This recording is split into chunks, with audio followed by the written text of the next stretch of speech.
just do whatever you can do as a quarterback. Just line everybody up and throw the football down on the ground. Down the football, and you might have about 5 seconds left to call one more running play. Then again, you have the bootleg situation, which they might try and do and throw the ball incomplete and then maybe try and run on 3rd down. Here we go. Second and goal. 2 tight ends in. Full house backfield. Fumble. No signal and a fumble.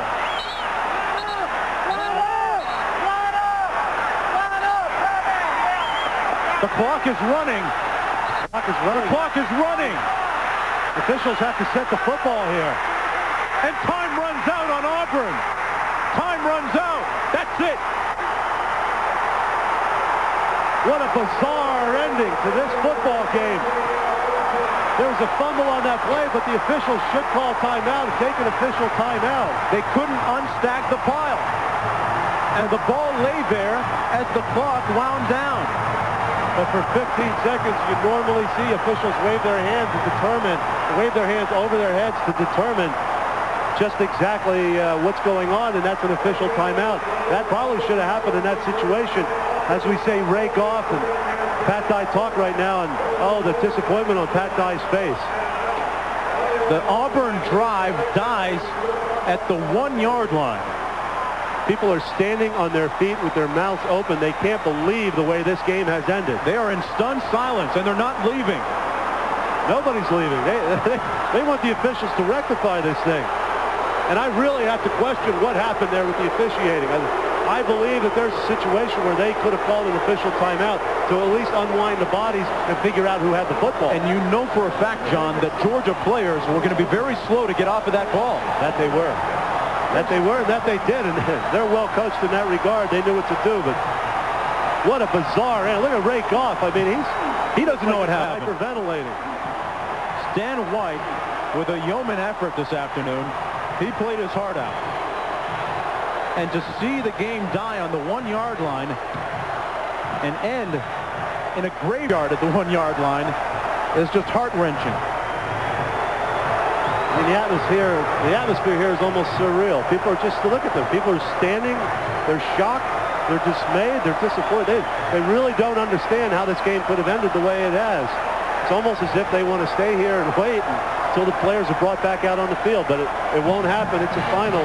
14-10, Georgia wins, and you know, they're going to take the programs from these games and put them in a time capsule and open them up 50 years from now and 100 years from now for future generations to read and look at. I wonder if they're going to put an asterisk in there and write the final score and say how it ended. You know, John, what appeared to be a lifetime down there at the goal line, time enough to run at least 2 plays. They ran 1, Auburn did, and it's ball game over. Absolutely. I think Ray Goff's thinking he's still waiting to see the officials see if they're going to run back on the field and say, hey, you have to play another down. And you know, for Pat Dye and his Auburn squad, that loss is in some way symbolic of the way that their season has gone. That is so true. It has been a mountain of frustration as the Georgia Bulldogs in UGA 5 run off victorious 14-10. Back at Jordan-Hare Stadium in Auburn, Alabama, a very controversial ending to this contest between 2 heated and storied rivals. As Georgia wins it 14-10, Auburn had a chance to win in the end, but it died when time ran out. The Chevrolet most valuable players of the game are tailback Garrison Hurst for Georgia, 31 rushes, 105 yards, and a couple of TDs. And for Auburn, linebacker James Willis, boy, what a day he had. 15 tackles, 11 of them solo, and 1 tackle for loss. Chevrolet will donate $1,000 to each school's General Scholarship Fund to reward outstanding students for their athletic and academic achievements to assist those in financial needs. And Auburn needed that one. They didn't get it from the end zone. T formation again. That looks like Stan White tries to get the ball to the second back, who is James Bostic. The ball pops up in the air. Now there's a scramble for the football, and I honestly don't know who recovered it. But at this point, I believe the officials should have come in and waved their hands over the head to unpile people and determine who has the football. Little mix-up on the handoff. The ball flies up in the air. And John, hard to determine who has the football. Actually, they're saying no, it is Auburn's football. And at that point, the official may be saying, okay, it's Auburn's football, let's get back in the huddle. So that is the determination at the end of the game, and the most I can make at this right now, Mark. But a controversial ending here at the 100th anniversary of Georgia-Auburn. a wild finish. You got to love it. Now back to New York and John Saunders. All right, thanks a lot, Mark. While we have the time, I want to ask you two gentlemen, at the end of that game, the controversial play, it looked to me like one official was trying to signal to stop the clock with about 4 seconds left. He didn't get the call. How did you guys see it?